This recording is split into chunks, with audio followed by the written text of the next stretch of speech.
Hello, bonjour, ni hao and ciao. My name is Katie Curtis and I have been asked to share with you my educational philosophy. Just how am I supposed to do this when I'm only 17, have had no experience as a teacher whatsoever? Well, I'm going to draw on my past 12 years as a school student and share with you how various experiences have shaped my beliefs, my view and my passion. I have grown up in a family that consists of at least 5 different countries, all of which are very diverse. This is where I've come to understand that everyone is heterogenic, meaning that everyone is biologically different and also views the world through a different window of senses. I also strongly believe this is evident in the classroom setting, where everyone is entitled to the same level of education, regardless of age, gender, and race. Even hair colour, for God's sake. As stated by Nell Noddings, the student is infinitely more important than the subject matter. This highly regarded philosopher, I will strive to deepen our appreciation of education, in both the direction it takes our students and the significance of caring. Some educators today, and I include myself among them, would like to bring to the attention the importance of caring for ourselves, for intimate others, for strangers, and for the natural world, in order to achieve a functional and healthy society. In the 21st century, many people are unaware of the importance and significance of equality. It is about ensuring that every individual has an opportunity to make the most of their lives and talents. And particularly in the classroom, it is vital for all my students to understand that no matter what their socioeconomic status is, their family orientation, ethnic background or sexual orientation, that they are unique and are one of a kind. Just like Dr. Seuss once said, why fit in when you were born to stand out?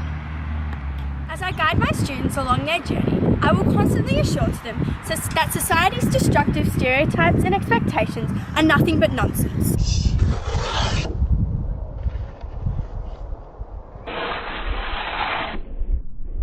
It is okay to showcase your true colours inside and outside the classroom without the fear of judgment, criticism and overt and covert forms of discrimination. Education is the most powerful weapon which you can use to change the world, as Nelson Mandela once said. This prestigious quote has a focus on world peace and prosperity and aims to create a sustainable planet. Just like that, a sustainable classroom can be achieved through accepting traditional and transformative families. By implementing a wide range of various texts in my teaching pedagogy, I can be one step closer to accomplishing a more equal and generalised society. But why is this so important? Because as a future educator, the curriculum I utilise into my lessons must not only incorporate traditional texts, but also transformative.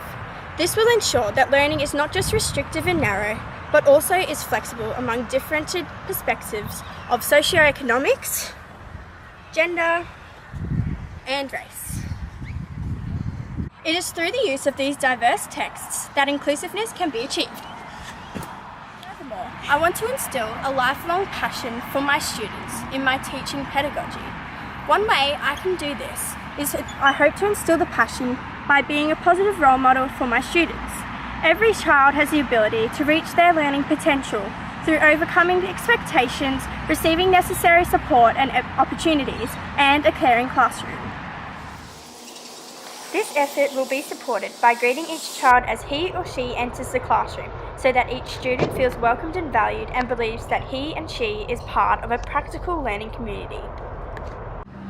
This unique bond will also be developed among each parent and caregiver, as they must be aware of the integrated methodology which I am using in the classroom, which in turn influences their child's behaviour, their strengths and their weaknesses in all aspects of learning.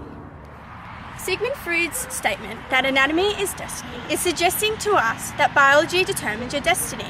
The statement notoriously indicates that females are destined to fulfil roles, dispositions and abilities different to men in society. Are we limiting the opportunities of our students of finding and unleashing their abilities in all aspects of society? Whether it be in sport, the arts or literature, it has come to my attention that these rising automatic assumptions of women are grouping women to be perceived as passive and weak, and men to be strong. Nevertheless, does that mean because I play rugby that I carry manly, unladylike features? Just like in reality, I wish to eradicate these somewhat lazy stereotypes that continue to circulate and consequently limit opportunity. A person's gender does not always define who they are.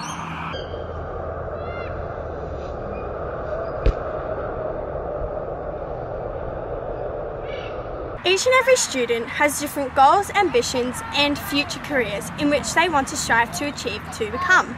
A nurse, a pilot, a lawyer, or a teacher, it is my job to steer and direct my students in the right direction. After all, the sky is the limit.